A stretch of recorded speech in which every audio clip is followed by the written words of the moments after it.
नमस्कार दोस्तों, स्वागत है आपका आपके YouTube चैनल नवीन गोयल पर। आज हम विश्व में बहने वाली प्रमुख नदियाँ कौन कौन सी नदियाँ हैं जो प्रमुख हैं विश्व में किसी भी महाद्वीप में बहने वाली, उन नदियों का अध्ययन करेंगे जो कि एग्ज़ाम की दृष्टि से बहुत ही महत्वपूर्ण प्रश्न हैं। अक्सर इस प्रकार के जो प्रश्न हैं एग्ज़ाम में उठाए जाते हैं। चलिए देखते हैं। देखिए, सबसे पहले हम यूरोप के अंदर बहने वाली जो प्रमुख नदियां हैं उनको देखते हैं। देखिए, यूरोप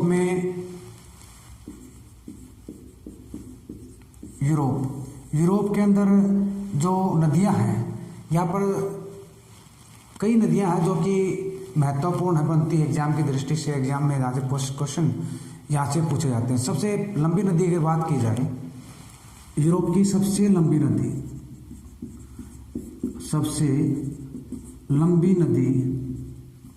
वो है वोल्गा। वोल्गा नदी जो है यूरोप की सबसे लंबी नदी है, जिसकी लंबाई 3600 किलोमीटर है। 3600 किलोमीटर है, इसकी लंबाई 3600 किलोमीटर है। देखिए, यहाँ से क्वेश्चन नहीं बनेगा, लेकिन क्वेश्चन यहाँ से बनेगा कि यूरोप की सबसे लंबी नदी कौन सी है। तो यूरोप की सबसे लंबी नदी आपकी वोल्गा है।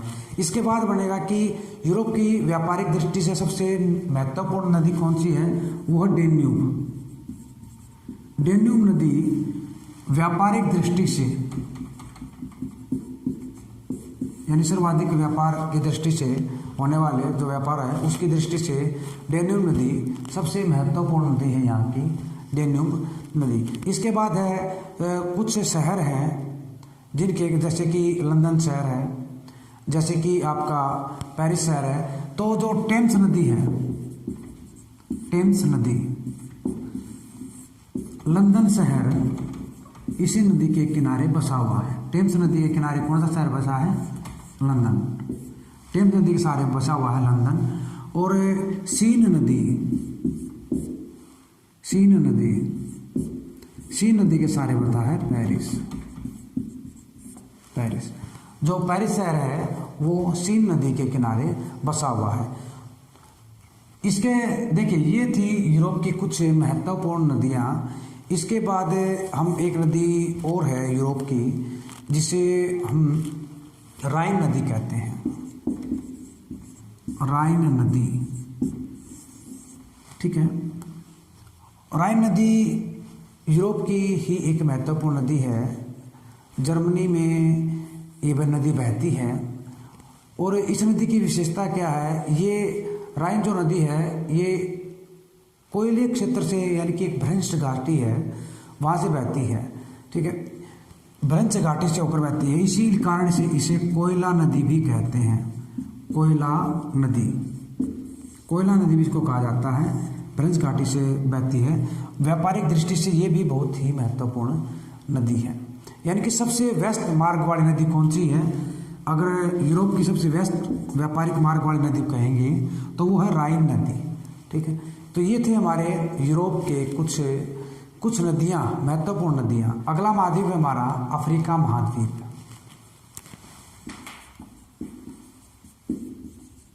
अफ्रीका महाद्वीप, आप सभी को पता है कि अफ्रीका महाद्वीप में विश्व की सबसे लंबी नदी नील नदी,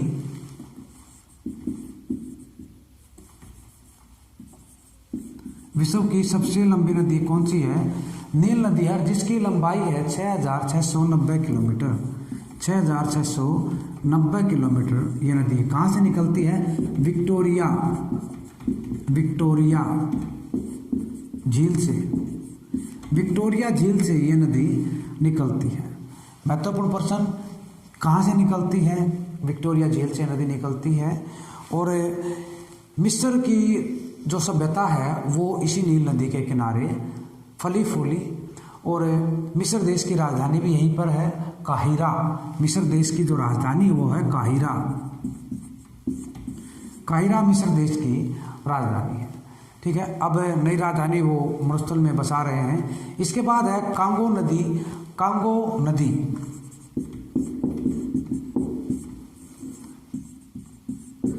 कांगो नदी भी अफ्रीका महाद्वीप की एक महत्वपूर्ण नदी है। देखिए जो कांगो नदी है, विषुवत रेखा को, जो विषुवत रेखा है, विषुवत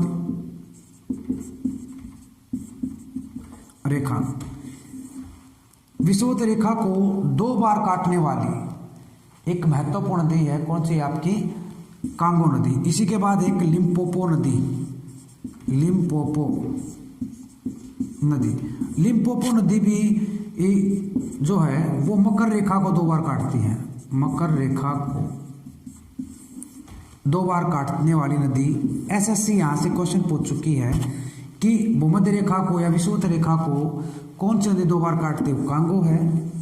मकर रेखा को 2 बार काटने वाली नदी कौन सी है? वो लिम्पोपो है। और एक मैंने आपको बताया था जब मैंने भारत की नदी आपको करवाई थी कि विश्व की प्रमुख नदी, एकमात्र नदी जो कर्क रेखा को 2 बार काटती है वो भारत में है। माही नदी कर्क रेखा को 2 बार काटती है, प्रमुख नदियों में है ये।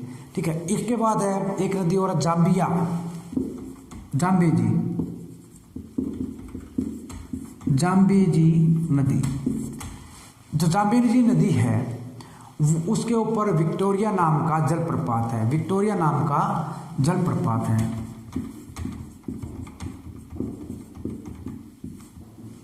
जलप्रपात विक्टोरिया नाम का जलप्रपात किस नदी पर है? जाम्बेजी नदी पर है। और विक्टोरिया नाम का अगर हम बात करें मरुस्थल, वो है आपका ऑस्ट्रेलिया महाद्वीप में। तो विक्टोरिया से नाम से कई क्वेश्चन हमारे बनते हैं जो आपने किए। दोस्तों अगला महाद्वीप है हमारा एशिया महाद्वीप, जिसमें हम निवास करते हैं। एशिया महाद्वीप। एशिया महाद्वीप की जो सबसे लंबी नदी है, सबसे लंबी नदी है हमारी यांगसी, यांगसी या क्यांगसी, यांगसी या क्यांगसी नाम से इसे जाना जाता है। यह नदी दक्षिण चीन सागर में, दक्षिण चीन सागर में अपना जल गिराती है। और किस देश में है? चीन में है ये नदी। ये नदी चीन में बहती है। चीन में एक नदी और है, चीन की सभ्यता जिसके ऊपर फली फूली, उस नदी का नाम है हवांग हो,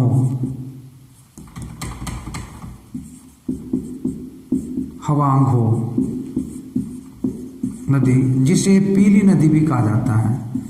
पीली नदी, पीली नदी भी इसको कहा जाता है क्योंकि पीली मिट्टी के आसपास, पीली नदी मिट्टी में से आसपास से बहती है, जिस कारण से इसका नदी का रंग जल जो पीला हो जाता है, पीले पीले रंग का हो जाता है, इसलिए इसे पीली नदी या हवांग हो नदी कहते हैं। और चीन की जो सभ्यता थी वो इसी नदी के किनारे बसी। इसके बाद हम बात करेंगे आपकी इरावदी नदी। देखिए म्यांमार की प्रमुख नदी है, इसे हम म्यांमार की जीवन रेखा भी कहते हैं, इरावदी नदी, इरावदी नदी, इरावदी नदी म्यांमार।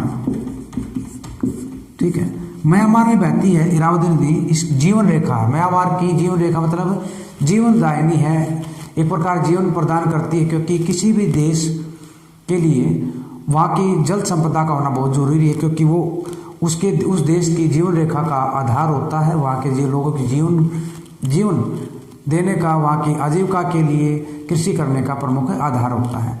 इसके बाद करेंगे हम मेकांग नदी। मेकांग नदी ये प्रमुख नदी, इसमें इस नदी पर कई प्रोजेक्ट भी चले हुए हैं। चीन में तिब्बत से निकलती है नदी, जो है चीन में तिब्बत से निकलती है। ये नदी कई देशों में जाती है, म्यांमार, लाओस, कंबोडिया, इंडोनेशिया, ये इन कई देशों से यह नदी मेकांग जो नदी है वहाँ से चलती है। इसके बाद हमारा जो अगला महाद्वीप है वो है ऑस्ट्रेलिया महाद्वीप। ऑस्ट्रेलिया महाद्वीप में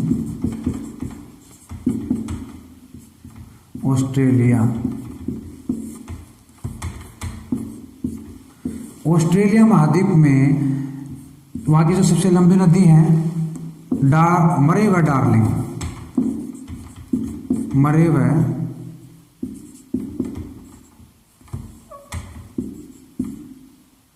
डार्लिंग।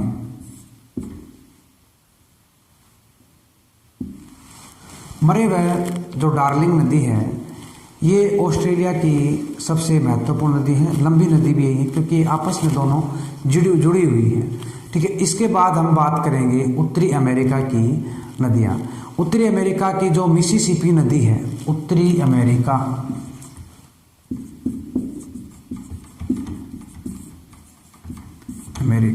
इसकी नदियों की बात करेंगे। देखिए नदियाँ तो और भी हैं ऑस्ट्रेलिया में, लेकिन हम उन्हीं नदियों को करेंगे जो महत्वपूर्ण है एग्जाम की दृष्टि से।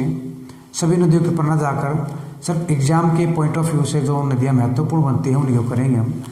जो मिसिसिपी नदी है, जो मिसिसिपी नदी ये मैक्सिको की खाड़ी में गिरती है। इसकी जो सहायक नदी है मिसौरी और टेनेसी। मिसिसिपी नदी, सहायक नदी मिसौरी व टेनेसी नदी। आपने यहाँ से पिछली वीडियो में जो भारत की नदियाँ करवाई थी, दामोदर नदी घाटी पर एक भारत का सबसे प्राचीन का कहूँगा या फिर भारत का सबसे पुराना जो बांध है वो बना हुआ है। तो वो बांध मैंने बताया था आपको कि अमेरिका की नदी घाटी यानी कि टेनेसी नदी घाटी के ऊपर बना हुआ है। जो टेनेसी नदी के ऊपर जो बांध बना उसी के आधार पर भारत में एक बांध बनाया गया था, टेनेसी नदी घाटी परियोजना। ठीक है, तो यहाँ पर इसी नदी के नाम पर भारत में बांध बना हुआ है दामोदर नदी पर, दामोदर परियोजना। और टेनेसी नदी घाटी परियोजना के ऊपर बनाई गई है अमेरिका की। और ये किसकी सहायक नदी है? ये आपकी मिसिसिपी की एक सहायक नदी है। ठीक है, यह नदी इसलिए प्रसिद्ध है क्योंकि इस नदी के अंदर यानी कि पक्षी के पंजे का आकार जो है, ये नदी क्या करती है, मिसिसिपी नदी, यानी जिस प्रकार से पक्षी का पंजा जो होता है, ठीक है, इस पक्षी के पंजे के आकार का डेल्टा का निर्माण करती है। इसलिए इसको यहाँ से एग्जाम में पूछा जाता है। इसके बाद हम बात करेंगे दक्षिण अमेरिका। हमारी अगला जो महाद्वीप है वो है दक्षिण अमेरिका। दक्षिण अमेरिका में बहने वाली प्रमुख नदियाँ। देखिए जो अमेजन नदी है, अमेजन नदी विश्व की सबसे बड़ी नदी है और दूसरी सबसे लंबी नदी।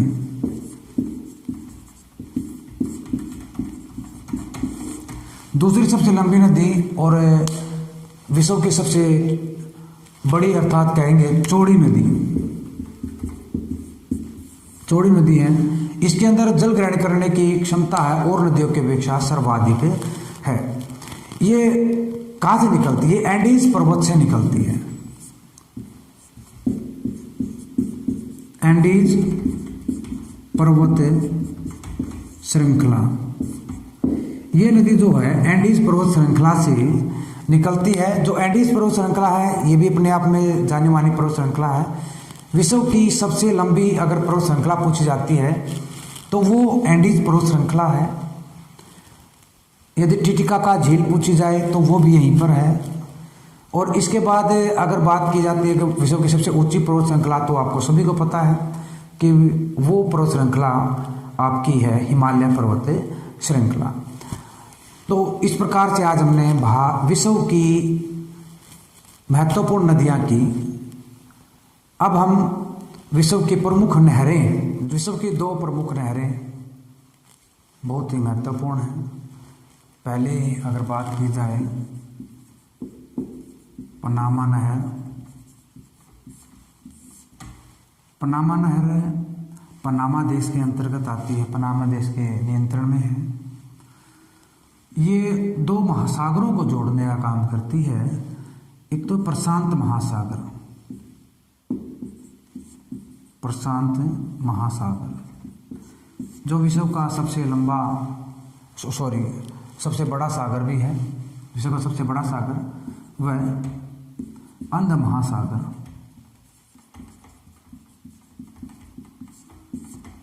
एस के आकार का जो महासागर है वो अंध महासागर है। तो प्रशांत महासागर और अंध महासागर को जोड़ने का काम कौन सी नदी करती है?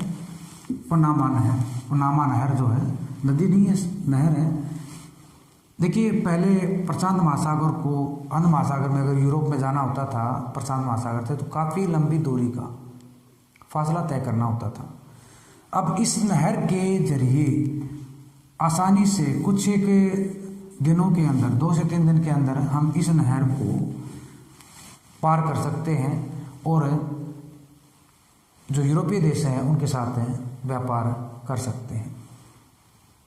यानी कि काफ़ी लंबी दूरी को पनामा नहर ने कम करने का कार्य किया। इसके बाद है सवेज नहर। ये भी व्यापारिक दृष्टि से बहुत ही महत्वपूर्ण है नहर है। ये मिस्र देश के अंडर में है अभी, मिस्र देश। जब पहले से बनाया गया था 1869 में इसे खोल दिया गया था, बनकर तैयार हो गई थी और इसके ऊपर जो नियंत्रण था वो था इंग्लैंड का उस समय। लेकिन अब मिस्र देश का इसके ऊपर नियंत्रण है। ये जो नहर है वो भूमध्य सागर